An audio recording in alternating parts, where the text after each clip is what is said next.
Isang lalaki at ang aso niya ang kailangan makasurvive sa mundong tinamaan ng isang malalang pandemic. Kissing my wife, playing with my dog.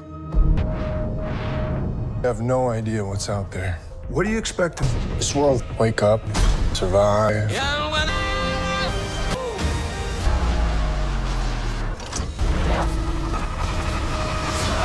Sobrang naaalala ko talaga yung I Am Legend sa trailer nito, lalo na't may isang lalaking may kasama ding aso sa gitna ng post-apocalypse na mundo. Susundan natin dito ang isang piloto kasama ang iilang tao at isang aso na lang matapos ng tamaan ng malalang pandemic ang buong mundo. Ngayong iilan na nga lang sila, halos mawalan na nga sila ng pag-asa, not until may marinig nga sila doon sa radyo na hahanapin nga nila. Kasama yung aso niya, dito na nga siya maglalakbay para alamin kung totoo nga ba yung narinig niya para matulungan nga yung mga kasama niya and syempre, mabuhay sila ng payapa ng aso niya. Pero syempre, hindi nga ito magiging madali dahil sa isang mundong wala nang sistema, dito na nga lalabas yung kahayupan ng ilang mga tao nga. Title ng movie, The Dog Stars. Ang director lang naman ito ay si Ridley Scott na gumawa ng Alien, ng The Martian, Gladiator, Black Hawk Down at marami pang iba. Personally, hindi ko masyadong nagustuhan yung mga recent movies niya pero yung Gladiator 2, pwede na. So, let's see na nga lang din dito.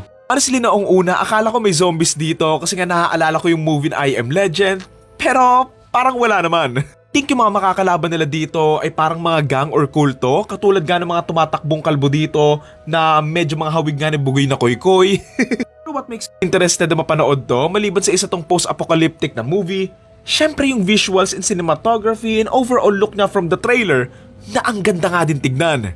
Magaling din yung mga bida with Frankenstein, si Sue, si Thanos, and so alam mo yon, in terms of acting, for sure walang tapon yun dito. Ang maganda pa sa pagkakagawa ng trailer nito, it's interesting enough yung mga pinapakita nila na may intriga ka pero at the same time, wala silang masyadong nare-reveal na kahit papaano, may mystery pa nga din doon sa movie. Tatakbo nga lang talaga yung kwento nito dahil nga doon sa narinig nga nila doon sa radyo, kung ano man yon, na magbibigay nga ng pag-asa sa kanila since halos ubos na nga rin yung mga tao eh. Given na pinakitang may asawang buntis dati si Jacob Elordi nga dito tapos sa present time wala na nga siya, it means hindi nga sila nakasurvive and magiging factor nga yun kasi kung hindi man niya naligtas yung mag-ina nga niya dati, he will do everything para maligtas yung mga kasama niya ngayon. So it's about survival, family, saving the world, and hope.